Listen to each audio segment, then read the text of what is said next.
Y'all know what's going on. It's time for another episode of Doing Time with Joe. I'm your host, Joe Baker. And look here, I'm finna tell y'all what happened with this 14-year-old, you know what I'm saying, named Greg and Stan, right? So, Stan calls back to the house the next day, and he's talking to his son, and his son is asking him all of these questions about kissing and touching and all this and that, right? And Stan, he said, look, son, I'm gonna be honest with you. He said, I really don't know what to say to you about this. He said, but what I am going to do, I'm going to tell you what I did. I'm going to tell you all of the things I did. And then you need to decide based on what I say if you're ready. If you're ready. So Stan gives him this long list of all the things he did, selling drugs, sex with different women other than his mama, brothers and sisters that he didn't even know he had. And he's asking all kinds of questions, you know, like, do you talk to them? Do you call them? And if why not? And all, because he don't call them and all this and that. And that made Greg feel some kind of way. He's like, why don't you call them? Why don't you talk to them? And he had to try to explain to him the best way he knew how, because I didn't treat their mamas right. And now they don't want nothing to do with me. And by them not wanting to do, they don't want me to talk to the kids because I didn't do right by them. And then he starts to ask all these other questions about different things. And he could tell his son's demeanor over the phone, by his tone of voice and everything, is changing. And it made Stan feel bad. But he sucked it up. And he kept talking, telling him everything that he had done wrong. Every bad decision he had made based on what he believed, you know what I'm saying, he should be doing as a dope boy, as a street dude, right? And it was hard for him. Because in that moment, what he was doing, he was bursting that bubble that his son had put him in and made his son believe that he was Superman, that he couldn't do no wrong. And see, that is the reason a lot of people won't be honest with their kids about why they're in prison. Because see, our kids, until they get a certain age, right, we are their heroes. Period. They put us on a pedestal. Deserve it or not. Deserve it or not. They don't want to believe daddy and mama can be bad. They don't want to believe that. But when you tell them the truth, unvarnished truth about the decisions that you made in the right context, you can help them make a better decision about where they want to go. And they may lose in that moment some respect for you, right? Because that's human. But over time, they will come to learn and appreciate what you told them and why you told them. You see? I remember my son, Boo. We were sellers, and I may have told some of y'all this in one of my shows. When we were sellers, he arguing with me about what I didn't do and why I wasn't there and all these different types of things. He's just shooting off on me, right? Now, he's a grown man at this point. He in the penitentiary with me, done made a whole lot of decisions, you know what I'm saying, that I told him I wouldn't wish he would have done and all this, and was telling him before he did them. But he made these decisions with the limited capacity that he had to understand, and he ended up in the cell with me. And I told him out of anger, I said, I don't owe you anything. I don't owe you anything. I did the best I could under the circumstances from here. And he said, but you weren't there. And I said, you right. You right, I wasn't there. And I regret that every day. Every day. But there were people that were there. The people that were there, you didn't listen to them. And he said, Daddy, I wanted to be just like you. I heard what people were saying, and if it was good enough for you, it was good enough for me. And I said, whoa. Even though I was telling you not to do it, you still wanted to do it. He was like, yeah. He said, it made me feel like you was keeping me from some fun. And it was that simple. It made him believe that I didn't want him to do things that I was doing because he thought that it was fun stuff. But he couldn't put the puzzle together that it led me to be separated from him.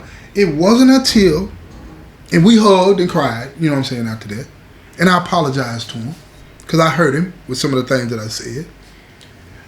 But it wasn't until maybe a month or two later, he was on the phone with my grandbaby. I love my grandbaby, his daughter.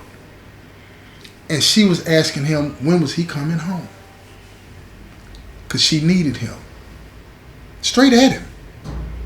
And he didn't know what to say. And he sat up all night thinking about what she had said. The next morning, he got up, I got up, and I was brushing my teeth in the sink, you know what I'm saying, and spitting in the toilet, whatever I was doing. And I finished washing my face. And I turned around, I see them staring at me, right? And you know when your son hurting. I seen this look on his face like he was fighting back tears and he wanted to cry. I said, "Boo, what's wrong?" And he put his head down and then he was sitting on the top bunk and I walked over to him and I hit him on the shoulder. I said, "What's wrong, man?" And it was like a little baby. He was on the top bunk, but he reached down and he hugged me and he just slid off the top bunk and I just held him as tight as I could. I said, "Man, talk to me. What is it?" And he said, "I get it, Daddy. I get it." He said, "Man, I was talking to my daughter last night and she was asking me when I was going to come home, and he said, I could hear the hurt in her voice. And I want to be there, but I wasn't thinking about her when I was out doing all this stuff." He said, "I understand what you were saying now." And I didn't say nothing. It wasn't the time to say I told you so. You don't do people like that. You know what I'm saying? Even when you're right. But that's when it dawned on him. And see, Stan was explaining all of this stuff to his son Greg. You know, and he was pouring it on thick. And his son was getting upset with him and disappointed in him and all this and that. And then he said to his son, "Listen to me. After you've heard all of this," and he said, "There's still more to this." And his son told him, "I don't want to hear no more, Daddy. I don't want to hear no more." And he was angry. He was mad at his daddy because he couldn't understand why his daddy wasn't talking to his brothers and sisters. He couldn't understand why his daddy hadn't introduced him to his other brothers and sisters. All of those types of things right there a kid would think about, you know? He's upset with him. He said, "You ain't the person I thought you was." All this old kind of stuff, right? So he said, "Based on all of what I done told you, do you think you ready to do the things that I did?" And he was like, "No, sir. I don't want to do none of those things that you did. None of them. I'm not going to be like that." And about that time, Greg started crying, dropped the phone. Dropped the phone. And his mama picked up the phone. She said, "What did you say to him?" And Stan told her, he said, "I told him the truth. I told him about all the bad decisions that I made, all the things that I've done." And I asked him, you know what I'm saying, does he want to be that type of person? And he said no. He don't want to be that type of person. And she appreciated what he said. And she could hear the hurt in Stan's voice. And she said, "Look, you going to be all right. But you had to say that. He has to know that you're not somebody that you're past you. Not who you are now. But I don't want him looking up to that person. I want him looking up to who you are today. Not that person that you were." He said, "And you got to learn to separate that. You were that person. He needs to know that. Because you don't want him out here asking people in the streets and these people out here telling him all this nonsense you was doing and him looking up to that and wanting to be that. You want him to reject that, don't you?" And he's like, "Yeah, I want him to reject that." Then she said, "You're going to be all right. You did the right thing today." And that's what I would ask each and every one of you. Think about, not today, but think about 5 years from now. If you continue to do the things that you're doing, or you know somebody that's doing that and they got kids. Think about 5 years now. Think about next month when the indictments come out. You know what I'm saying? And you get arrested or they get arrested. How that's going to affect that child. See, we don't think like that. See, if we start thinking like that, and you listen to what, you know what I'm saying, Stan and Greg was talking about, then you might get some sense that ain't what you want to do. It ain't what you need to be doing.